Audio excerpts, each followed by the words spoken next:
Is everybody in place? Okay, thank you.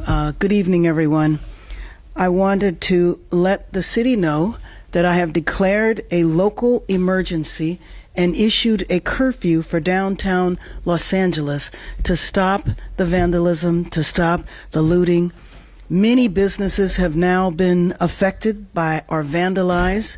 Last night, there were 23 businesses that were looted, and I think that if you drive through downtown LA, the graffiti is everywhere and has caused significant damages to businesses and a number of properties. So my message to you is, if you do not live or work in downtown LA, avoid the area. Law enforcement will arrest individuals who break the curfew, and you will be prosecuted. Hundreds of officers from police and sheriff departments from across the region and state are working alongside LAPD through a unified command structure.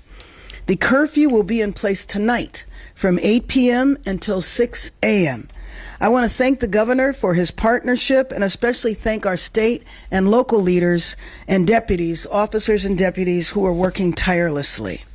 So curfew guidance, again, it will begin at 8 p.m. tonight and go until 6 a.m. tomorrow.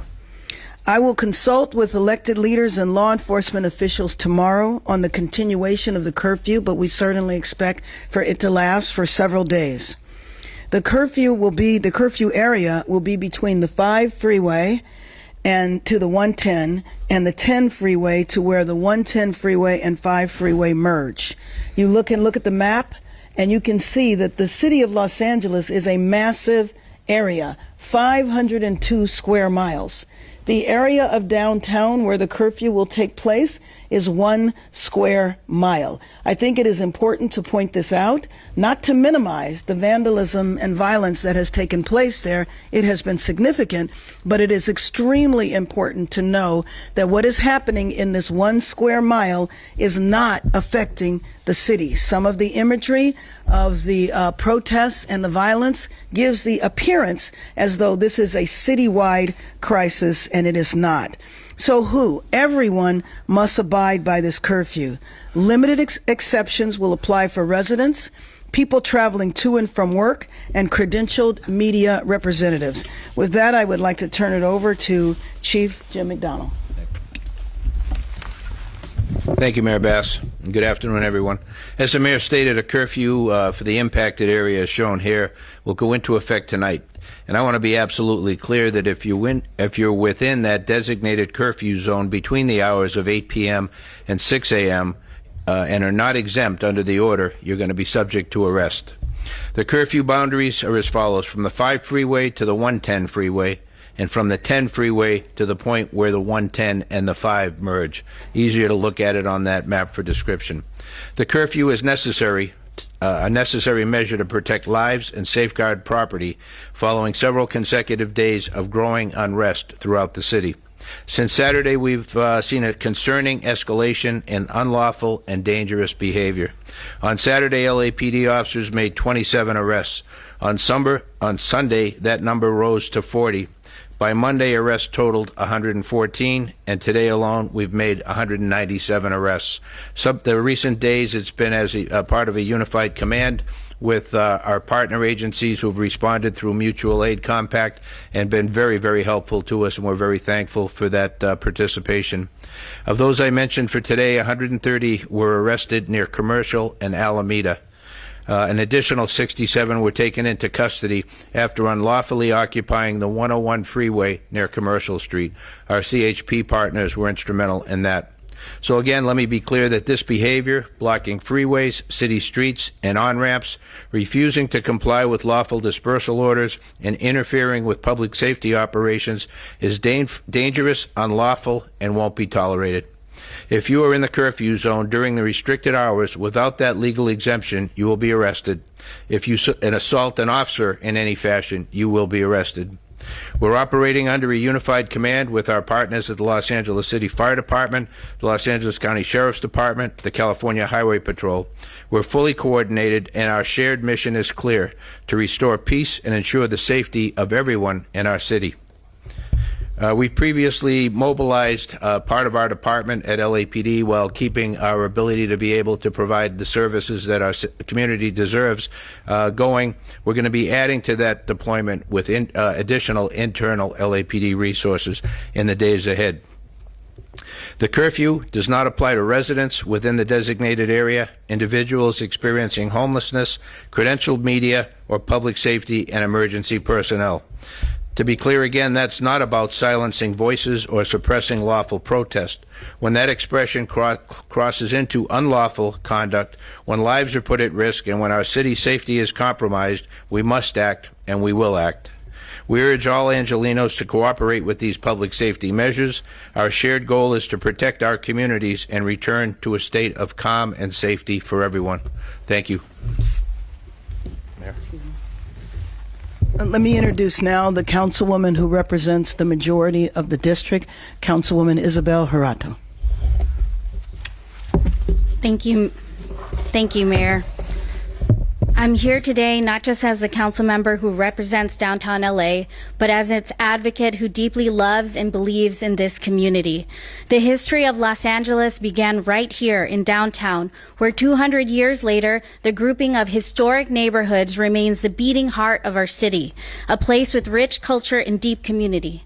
Downtown LA is a place where workers clock in before sunrise and small business owners know their customers by name, where neighbors greet each other on the sidewalk, and where generations of families have built lives, shared stories, made memories together side by side. It's one of the most vibrant and resilient and hopeful parts of our city. But too often, downtown LA is treated like a backdrop for major events, not the living, breathing community it is. And right now, it's hurting. I am deeply proud that downtown has always been the place where Angelenos from all over the city gather to peacefully protest. I support the right to demonstrate, and the mayor and I know that right is sacred, and at times it's necessary, but we must also face that what's happening right now. When these peaceful rallies end and the protesters head home, another element moves in. Opportunists who come in under the cover of a peaceful protest to ravage and destroy. They are ruining local small businesses, smashing storefronts, and threatening the safety of the very community that has always welcomed people from across the city and globe. This isn't just broken glass or stolen goods, it's someone's livelihood, someone's safe space, someone's home that's been violated. And it's happening in a neighborhood where working class families are just trying to live. Our street vendors, our garment workers, many of whom are immigrants, continue to watch their communities be torn apart. And that's why I'm thankful the mayor for leveraging this tool and enacting a curfew to begin tonight. This has been something that many of my constituents in downtown have been calling for what they're facing. This curfew is not about silencing protests. It's about protecting people and ensuring that the local residents, small businesses, our families, our elders, and our workers are not left vulnerable to those who come only to destroy. What happens in downtown reverberates all throughout LA, and when we protect downtown, we protect our city. And we're investing in its future, and we invest in our shared future. So to my colleagues and to our residents and everyone watching, downtown LA is not just a center for the First Amendment expression, it's a community. It's a home, and the people in it deserve our protection and care. That path ahead may be uncertain, but our responsibility to protect and uplift this neighborhood is not. I want to close this message from my constituents so that you hear them loud and clear. Downtown LA is home. Please keep it safe. And let's keep each other safe. Thank you, Los Angeles. Thank you very much, Councilwoman. I'd now like to introduce Nella McCosker, who is the CEO of the Central City Association. We were having conversations this morning about a couple of things. One, the ongoing problem with violence, but also the need, when all of this subsides, is to repair and restore downtown Los Angeles, especially the businesses and properties that have been hit with graffiti. Nella McCosker. Thank you, Mayor. Thank you, Chief. Thank you, Council Member. The swift action today to take a look at and examine how this curfew could be put in place is a good example of the leadership we see and continue to need for downtown. CCA, or Central City Association, represents businesses, institutions, nonprofits, the fabric of downtown Los Angeles that also represents the wider city. And it is the case that downtown is a neighborhood. It is the case that downtown is where immigrant-owned businesses try to operate and thrive. And so we can differentiate between downtown being a place to gather, to have your voice be heard, to peacefully protest, and the actions that we've seen each evening since this occurred in the last few days.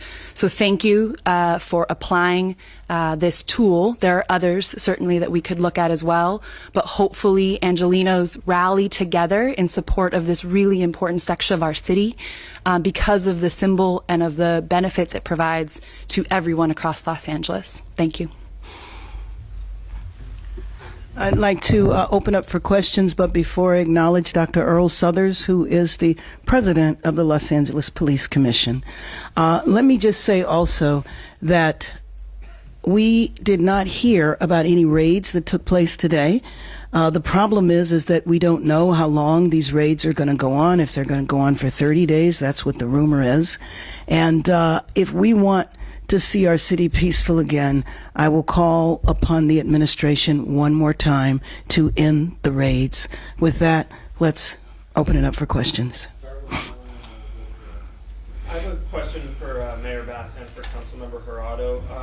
For the mayor, what changed today that made you think that the curfew was now necessary? Last night was definitely not the first night where graffiti and vandalism and some violence were happening in the city, so why did you decide now that it was time for the curfew? And for Councilmember Jurado, after you called certain elements opportunists, ravaging and destroying the community, one of your staffers was arrested downtown, and now there's a curfew in your district, and I was wondering if you could speak a little bit to that and how you're feeling about the situation with one of your staffers. Let me just say that a curfew has been in consideration for several days, but clearly after the violence that took place last night, 23 businesses looted, and just the extensive, widespread nature of the vandalism, we reached a tipping point and declared a state of emergency and called for the curfew.